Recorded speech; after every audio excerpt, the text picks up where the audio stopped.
오늘은 이 본문의 말씀을 가지고 분노가 있을 때이라 제목으로 말씀을 드리겠습니다. 세상을 살다 보면 분노가 막 치밀어 오를 때가 있습니다. 그럴 때 마음에 상처를 입고 그 참아내기가 어렵습니다. 그래서 홧김에 범죄를 저질러 가지고 평생을 후회하며 살기도 하는 것입니다. 중국을 통일하고 유럽까지 정복한 징기스칸이 있었습니다. 그는 사냥을 좋아해 가지고 자기가 기르는 매를 가지고 사냥을 자주 다녔어요.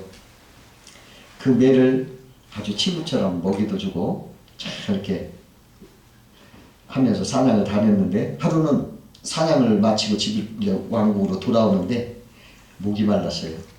그래가지고 이렇게 물 있는 걸 찾아보니까 날이 감으로서 냇가는 물이 없고 바위 틈에서 똑똑 떨어지는 샘물이 있어요. 그래가지고 잔을 가지고 이렇게 물을 받아서 물을 마시려고 이렇게 받고 있는 거예요. 그 물이 다 차서 마시려고 하는데 자기가 기르던 죄가 와서 탁 치는 거예요. 탁 묻혔어요. 그러니까 깜짝 놀랐죠. 그러나 또 다시 들어서 또 이렇게 하는데 또 탑채를 말아서 먹을 만하니까 또 와서 탁 채는 거야. 그러니까 징기스칸 화가 났어요. 아니 이거 봐라, 아무리 민물이라고 하지만 주인의 은혜도 모르고 이렇게 할 수가 있느냐. 한쪽에는 칼을 두고 물을 받았어요. 또 한 번 그러면 자기 칼로 아주 치렀다고. 물을 받고 있는데 더 있다가 뭐라가 또 와서 탁 치는 거예요. 그러니까 화가 나서 칼로 그 매를 쳤어요. 그 매가 죽었죠. 그러니까 이 매를 거기 바위에다 이렇게 버렸어요. 버렸는데 이렇게 보니까 거기 샘물에 그 물 떨어지는 그 샘물에 독사가 죽어 있는 거예요. 그러니까 그 독사 죽은 썩은 동물이 거기 떨어진 거예요. 그러니까 매가 자기 주인이 그 동물 먹으면 죽을까봐 그렇게 막았던 거예요. 그런데 그 매를 왜 그러는가 살펴보지도 않고 분노해서 그냥 죽인 거예요. 얼마나 후회를 했는지 모른다고 그래요. 굉장히 후회했다고 합니다. 자기를 살리려고 했던 그 매를 자기가 죽였으니까 분노해서 그걸 좀 살펴보지 않았고 왜 그랬을까 굉장히 후회했다고 그래요. 그는 전 세계를 정복했지만 자기를 분노를 다스리는 데는 실패를 했어요. 그래서 성경 본 말씀을 보니까 노하기를 더디하는 자는 용사보다 낫고 자기 마음을 다스리는 자는 성을 빼앗는 것보다 나으니라, 그렇게 말씀하셨습니다. 그러면 오늘은 분노가 있을 때 어떻게 해야 분노를 가라앉히는가 생각하면서 은혜를 나누고자 합니다. 첫 번째로, 분노가 있을 때 분노에 사로잡히지 말고, 분노는 사탄의 계략인 것을 우리가 알아야 되겠습니다. 분노는 사탄에서부터 나오는 거예요. 그래서 분노의 배후에 역사하는 사탄의 간교를 우리가 꿰뚫어보고 사탄의 게임에 넘어가지 말고 그 사탄을 대적하라는 거죠. 그 애국 바로왕 앞에서 아론의 지팡이를 던지니까 그게 뱀이 됐어요. 그러니까 바로가 자기 신하들, 술객들 불러다가 지팡이 놓으니까 그것도 뱀이 됐어요. 근데 아론의 지팡이 뱀이 술객들 지팡이 뱀을 다 삼켜버렸어요. 하나님 말씀으로 사탄의 이 분노의 뱀들을 다 삼켜버리는 거예요. 분노가 올 때 여러분, 분노에 사로잡히면 사탄에 잡히는 거예요. 그렇기 때문에 그 사탄의 종이 됐기 때문에 그 사탄의 배후를 알고 하나님의 말씀으로 이 분노의 생각을 조절을 하고 넓은 하나님의 말씀의 사랑과 인내와 온유함으로 그것을, 그 분노를 삼켜버리고 소화를 시키라는 것이에요. 그게 가라치는 방법이에요. 사탄이를, 그 사탄의 뱀을, 독수리가 뱀을 잡아먹고 아론의 지팡이가 뱀을 잡아먹듯이 사랑의 온유한 인내와 또 하나님의 그 넓은 아량과 그 사랑으로 그걸 삼켜서 소화를 시켜낸다는 거예요. 하나님의 말씀이 더 크고 더 강한 것이기 때문에 그 분노의 그 생각을 능히 삼켜야 된다, 그렇게 말하는 거예요. 그 다윗이 자기 아들 압살롬의 그 반란으로 왕궁을 도망갔어요. 왕궁을 도망을 가는데 시므이라고 하는 사울 족속 하나가 막 다윗을 쫓아오면서 막 욕을 하는 거예요. 에이 다윗 이놈아, 막 저주를 하면서 막 돌을 던지고 침을 뱉어가면서 막 그래요. 막 다윗을 모욕하고 막 괴롭힙니다. 그러나 다윗은요 속에서 막 분노가 솟아오르었지만은 그 사탄의 계략에 넘어가지 않고 그것을 딱 대적하고 분노하지 않았어요. 그가 뭐라고 하냐면, 야, 저것은 나의 죄를 책망하신 하나님의 징계의 손길이다. 내가 어찌 대적해서 하나님을 대적하겠느냐. 그러면서 겸손하게 온유하게 그걸 받아들이고 자기가 막 회개하면서 거기를 그냥 지나가는 거예요. 그리고 뭐라고 하냐면, 하나님 나의 억울함을 주님은 감찰하실 줄 압니다.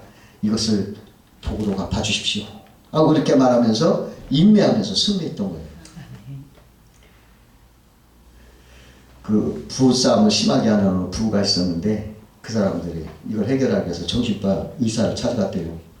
그러니까 의사가 이렇게 들어보더니 아, 좋은 약 있습니다 하더니 노란 물약이든 약병을 하나 갖고 왔더니 이걸 잡수시는데 만약에 화가 솟을 때 숟가락으로 이 물을 3숟가락을 먹는데 하나 방법이 있습니다. 한 숟가락 먹고 1분간을 마시지 말고 입에다 담궜다가 마시고 또 한 숟가락 또 1분간 입에 머물렀다 마시고 3숟가락을 하고 나서 그러면 효과가 있을 것입니다. 그러는 거예요. 그러니까 그 부부가 의사의 말대로 화가 날 때는 얼른 가서 3숟가락을 먹고 한 숟가락 먹고 1분간 머물렀다 꿀꺽 삼키고 2숟가락 먹고 또 꿀꺽 삼키고 몇 분이 된 거예요? 3분을 지난 거예요. 그러니까 신기하게도 마음이 싹 가라앉는 거예요. 그 얼마 후에 이제 약이 다 떨어지니까 이 부부가 다시 찾아갔어요. 그 약 좀 더 조제해 주세요. 참 좋네요. 그러니까 의사가 뭐라고 하냐면 사실 그 약은 설탕물입니다. 부부싸움을 안 하게 된 것은 그 설탕을 먹고 3분 동안 기다린 동안에 분노가 삭혀졌기 때문입니다. 앞으로 분노에 사로잡지 말고 참으세요. 3분간 삭히세요. 그러더랍니다. 여러분 분노를 사로잡히지 말고 삭히세요. 3분만 기다리면 지나갑니다. 두 번째로 분노가 있을 때 원수를 주님께 맡겨라 그럽니다. 분노가 있을 때 나를 분노케 한 원수가 있어요. 근데 그걸 내가 갚으려고 하면 그건 안 됩니다. 로마서 12장 19절에 보니까 사랑하는 자들아 너희가 친히 원수를 갚지 말고 하나님의 진노하심에 맡기라. 기록되었으되 원수 갚는 것이 내게 있으니 내가 갚으리라 주께서 말씀하십니다. 이렇게 하셨어요. 마음에 분노가 올 때 원수 갚는 것을 주님께 맡기고 나는 분노에서 벗어나라. 내가 갚으면 부작용이나 또 원한이 생겨 또 비극이 생겨. 그러므로 주님께 맡기라는 거예요. 그러면 주님께 맡기면 아무 부작용이 없고 확실하고 공평하고 엄중하게 갚아주시는 거예요. 오히려 주님께서는 20절에 이렇게 말씀하십니다. 내 원수가 줄이거든 먹이고 목마르거든 마시게 하라. 악에게 지지 말고 손으로 악을 이기라. 그렇게 말씀하셨어요. 저도 오래전에 저에게 매우 서운하게 한 사람이 있었습니다. 그런데 그게 내 마음에 참 아프니까 이 말씀대로 내 하나님 앞에 이거 맡기리라. 하나님 앞에 이렇게 맡겼는데 얼마나 마음이 평안한지 놀라운 체험을 했어요. 놀라운 체험을 했습니다. 잊어지지가 않아요. 다윗도요 자기를 죽이라는 사울을 자기 손으로 죽이지 않고 하나님께 맡겼어요. 그러니까 하나님이 다윗의 원수를 갚아서 어떻게 했습니까? 사울이 전쟁 때에도 죽게 되고 다윗을 그 후임 왕으로 세웠던 거예요. 원수를 여러분 내 손으로 갚으려 하지 말고 하나님 앞에 맡기세요.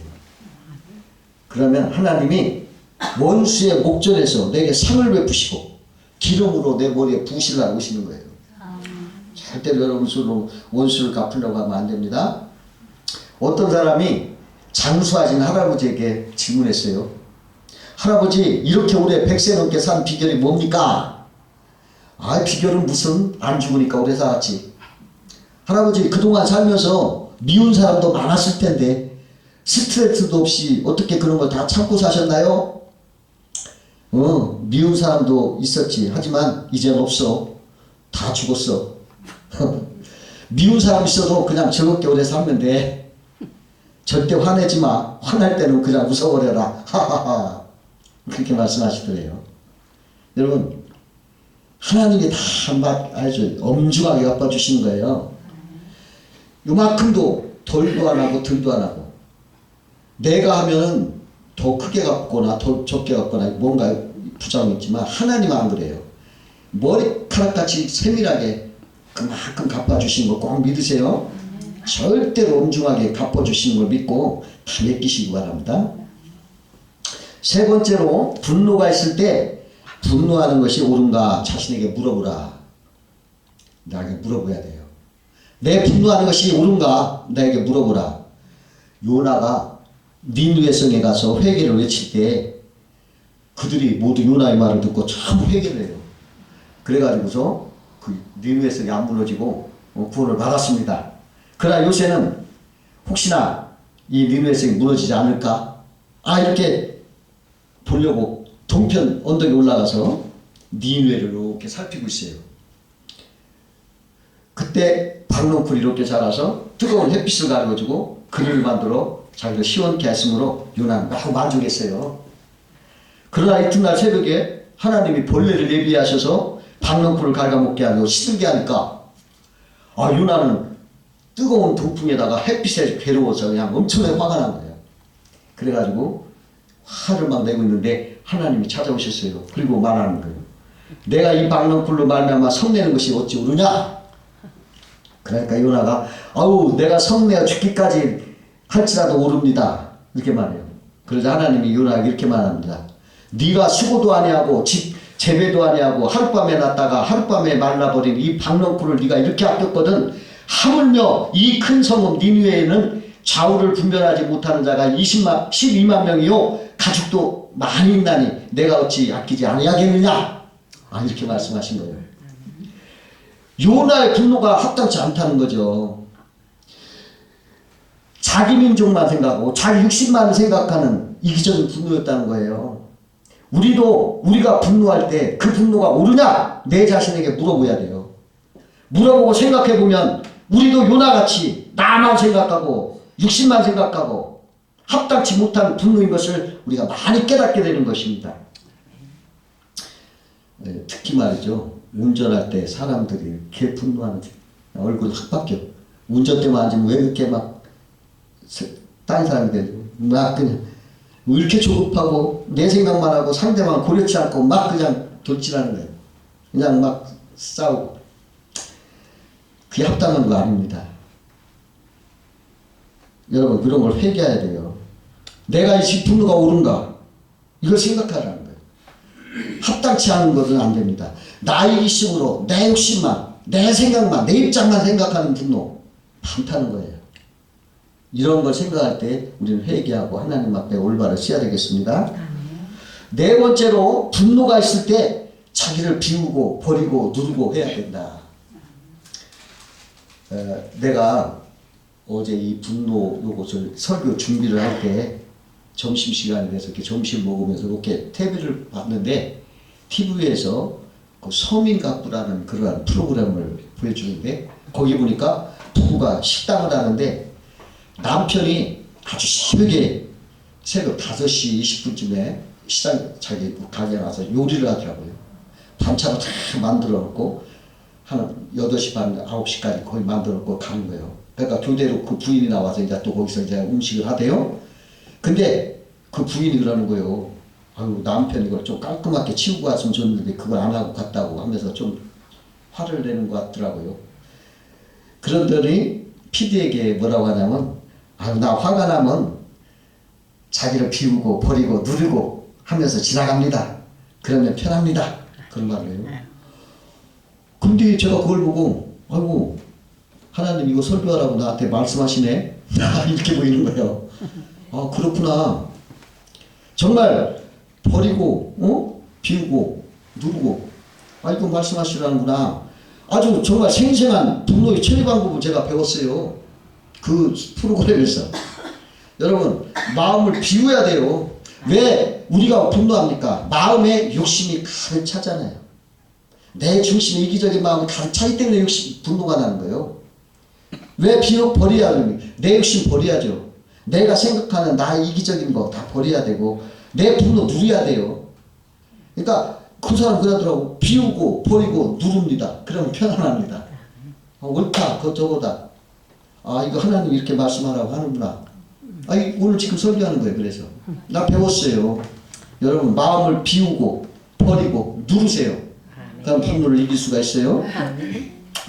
다섯 번째로, 분노가 있기 전에 분노가 오지 않게 예방해야 된다는 거예요.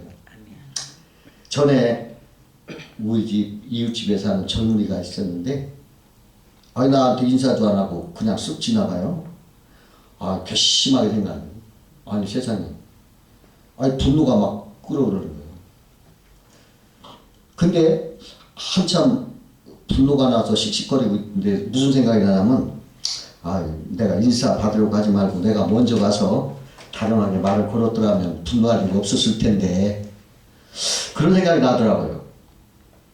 내가 겸손했으면 분노가 일어나지 않았을 건데, 내가 어른이니까 나한테는 당연히 인사해야 하는 거 옳지 않느냐 하는 이 꼰대라고 하나요, 요새? 이 꼰대 마음이 있기 때문에 내가 이렇게 분노를 가져온 거예요. 네? 겸손치 못한 거예요. 아, 내가 나이 먹고 어른인데 왜 인사도 안 하고 지나가나? 아, 이게 꼰대 마음이에요. 내가 먼저 말을 자정에 걸어주고 사랑의 마음으로 그를 인사했더라면 아무 그런 분노가 없었잖아요. 아, 그렇구나. 내가 더 낮은 자세로 여러분 기도하고 더 하나님 은혜에 더 낮은 자세로 은혜에 감사하면 분노가 안 생겨요. 분노가 있을 수가 없어요. 은혜가 떨어지니까 분노가 생기는 거지. 은혜가 있으면 분노가 있을 수 없고 은혜를 끼치게 됩니다. 아멘. 내가 성령 충만하고 정말 은혜스럽게 살아보세요. 분노보다는 은혜를 끼쳐요. 이웃 사람들한테 은혜를 끼쳐요. 그 미국 무디 목사님이 계시는데, 그분이 미국 중서부에 어느 큰 전도 집회를 갔어요. 갔는데 그 다음날 아침에 신문에 교만한 무디라는 신문에 대문짝만하게 나온 거예요. 아이, 그 무디 참모들이 막 쫓아와서 분노하는 거예요. 아니 세상에 우리 목사님 이렇게 욕을 합니다. 막 이러면서 신문을 보여주는 거예요. 그러니까 무디 목사가 신문 좀 보자고 이렇게 보면서 쭉 읽더니, 이 사람들 사람 잘못 봤네. 나는 이 신문 기사에 나온 것보다 훨씬 더 악한 사람이고 나는 훨씬 더 교만한 사람인데 이 정도로 써줬으면 나는 고맙네. 잘 썼네요. 아, 이러면서 아주 뻘거 웃고 말더라는 거예요. 하나님의 은혜를 늘 생각하기 때문에 이거 오히려 나를 더 그래도 덜 써준 거, 더 잘 써준 거야 하고 저렇게 겸손하게, 응? 예, 감사했던 거예요. 그러면서 하나님이 우리에게 더 겸손하라고 하시는 표시 같으니 여러분들 더 기도합시다. 그러더라는 거예요. 하나님 앞에 겸손히 은혜 받으세요. 그러면 분노를 예방할 수 있습니다. 하나님 은혜를 떨어뜨리면 날마다 조그만한 일도 분노가 막 생겨버려요. 여러분, 그래서 하나님 앞에 늘 신앙생활 잘 하시고 겸손한 마음으로 하나님 은혜에 감사하면 분노가 없어집니다. 아멘. 조그만한 일로 막 분노했던 것도 다 사라져버리고 없어져요. 아멘. 그래서 신앙생활 중요한 것입니다. 여러분, 신앙생활 잘 하세요. 그러면 겸손한 마음과 은혜의 마음으로 이 생활 속에 분노가 싹 사라지고 기쁨과 은혜가 막 넘쳐나서 사람들한테 은혜를 끼치고 여러분들 기쁨으로 살아갈 줄로 믿습니다. 아멘. 기도하겠습니다.